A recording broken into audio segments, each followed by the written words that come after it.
Hi అండి అందరికీ. నేను పన్నీర్ కర్రీ ఎలా చేయాలో చూపిస్తున్నా. ఇలా గ్రేవీతో చేసుకుంటే చాలా టేస్ట్ అవుతుందండి. అందుకని నేను ముందుగా ఒక హాఫ్ కేజీ పన్నీర్ కోసం ఒక 5 ఆనియన్స్, 4 టమాటోస్, 100 గ్రామ్స్ జీడిపప్పు, అల్లం వెల్లుల్లి, కొన్ని లవంగాలు, ఒక 2-3 ఇలాచి వేసుకుంటున్నా. దీనికోసం ముందుగా ఒక కడాయి పెట్టుకొని అందులో 2 టేబుల్ స్పూన్ ఆయిల్ వేసుకుంటున్నా. కొంచెం ఆయిల్ వేడెక్కాక కొద్దిగా జీరా వేసుకుంటున్నా.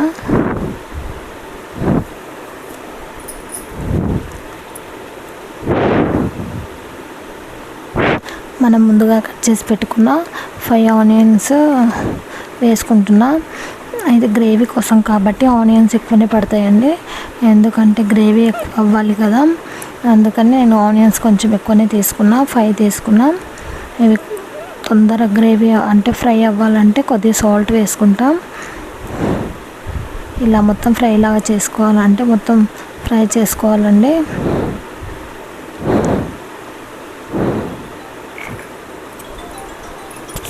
ఇలా ఫ్రై అయ్యాక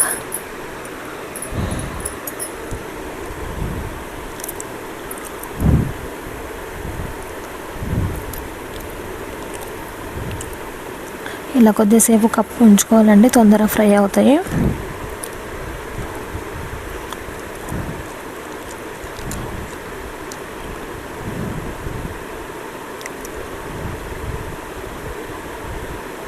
ఇలా ఫ్రై అయ్యాక మనం కట్ చేసి పెట్టుకున్న 4 టమాటోస్ని వేసుకుంటున్నా. ఇందులోనే టమాటోస్ కూడా ఫ్రై చేసుకోవాలండి.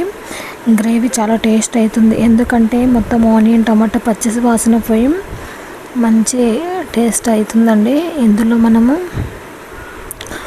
అల్లం వెల్లుల్లి అన్నీ ఫ్రై చేసుకోవడం వల్ల ఎలాంటి పచ్చి వాసన రాకుండా చాలా టేస్టీ అవుతుంది.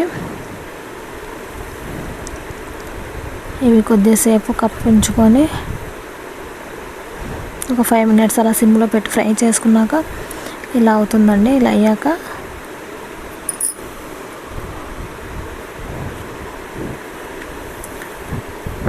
మనం కొద్దిగా పసుపు వేసుకుంటున్నాం. కొద్దిగా పసుపు వేసుకోవాలి.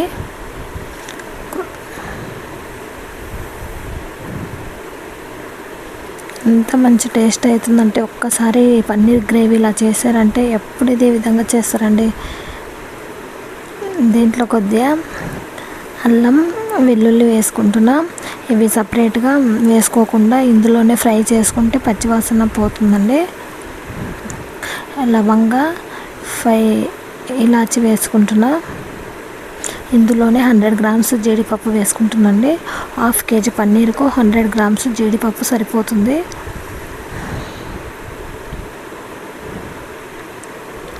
ఇలా మొత్తం ఫ్రై చేసుకోవాలి. గ్రేవీ అయితే భలే టేస్ట్, పన్నీరు వేయడం వల్లనే చాలా మంచి టేస్ట్ అవుతుంది. పన్నీరుతో పాటు ఆనియన్ టమాటా ఇట్లా ఫ్రై చేసుకుంటాం కదా, అందుకనే చాలా మంచి టేస్ట్ అవుతుంది. ఒక్కసారి ట్రై చేయండి.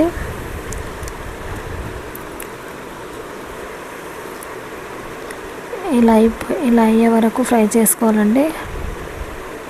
మొత్తం ఇలా అయ్యాక మిక్సీ పట్టుకుంటున్నాం. ఇలా మొత్తం మిక్సీ పట్టుకోవాలి. తర్వాత ఒక ప్లేట్లోకి పన్నీర్ ఇప్పుడు ఫ్రై చేసుకోవడం కోసం ఒక ప్లేట్లోకి 1 కప్పు పెరుగు తీసుకుంటున్నా. ఇందులోకి 1 టీ స్పూన్ కారం, కొద్దిగా పసుపు, కొద్దిగా సాల్ట్ వేసుకుంటున్నా. ఇదంతా మంచిగా కలుపుకోవాలండి. ఇదంతా కలుపుకొని పన్నీర్కు పట్టించి ఫ్రై చేసుకోవడం వల్ల పన్నీర్ కూడా కొంచెం ఫ్రై అయ్యాక తింటే చాలా బాగుంటుంది. అందుకని ఇలా గ్రేవీ కోసం చేసినప్పుడు ఈ ఫ్రై చేసుకోవాలండి కంపల్సరీ. పన్నీర్ ఇలా ఫ్రై చేసుకుంటేనే మంచి టేస్ట్ అవుతాయి. ఇలా మొత్తం కలుపుకున్నాక ఒక కడాయిలో ఆయిల్ పోసుకొని దాంట్లో మొత్తం ఫ్రై చేసుకోవాలండి. మనము మ్యాగ్నేట్ చేసి పెట్టుకున్న పన్నీర్ ఉంటుంది కదా, ఇది మొత్తం ఫ్రై చేసుకోవాలి.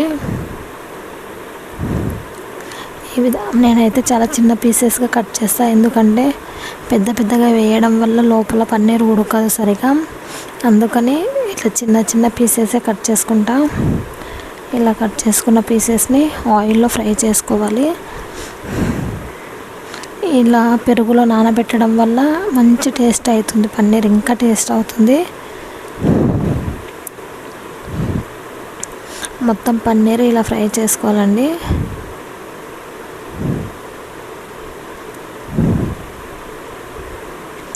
ఈ విధంగా ఫ్రై చేసుకున్న తర్వాత మరొక కడాయి పెట్టుకొని అందులో 3 టేబుల్ స్పూన్ ఆయిల్ వేసుకుంటున్నా. 2-3 వేసుకుంటున్నాను, వేసుకోవచ్చు మీ ఇష్టం. కొద్దిగా ఎక్కువ వేసుకొని దీంట్లో కొద్దిగా జీరా వేసుకుంటున్నా.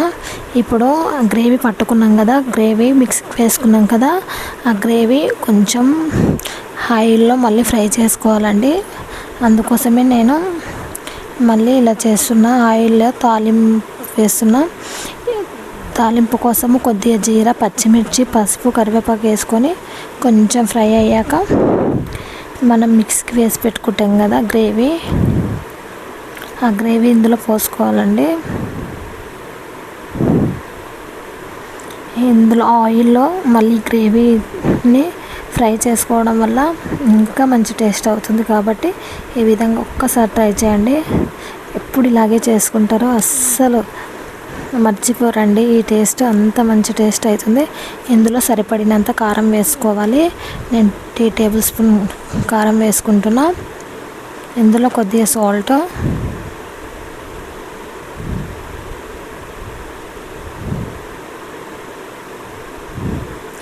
ఇలా ఆయిల్లో మొత్తం ఫ్రై అయ్యాక కొంచెం కారం మొత్తం ఉడికిపోతుందండి ఆయిల్లో. ఇలా కారం మొత్తం ఉడికిపోయాక మనకు సరిపడినన్ని వాటర్ వేసుకోవాలి. మరి గ్రేవీ మరీ పల్చగా కాకుండా చూసుకొని వేసుకోవాలి. ఈ విధంగా అయ్యాక కొద్దిసేపు ఉడకనిచ్చుకోవాలండి. ఆ గ్రేవీలో ఉడికిపోయాక మనం పక్కన ఫ్రై చేసి పెట్టుకున్న పన్నీర్ ఉంటుంది కదా, ఆ పన్నీర్ వేసుకోవాలి. గ్రేవీలో పన్నీర్ కొద్దిసేపు ఉడికించుకోవాలి. ఇలా ఉడకడం వల్ల ఇంకా మంచి టేస్ట్ అవుతుంది. అసలు ఎంత బాగుంటుందంటే ఒక్కసారి ఈ విధంగా ట్రై చేయండి, అసలు మర్చిపోరు. మొత్తం టేస్ట్ అయితే ఆ జీడిపప్పు వేసుకోవడం వల్ల భలే టేస్ట్ వస్తుంది. ముందుగా కట్ చేసి పెట్టుకున్న కొత్తిమీర వేసుకుంటున్నా.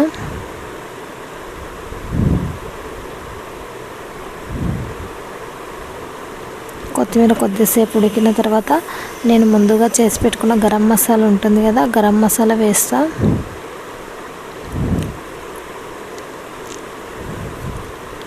చాలా బాగుంటుందండి, ఒక్కసారి ట్రై చేయండి. Thank you.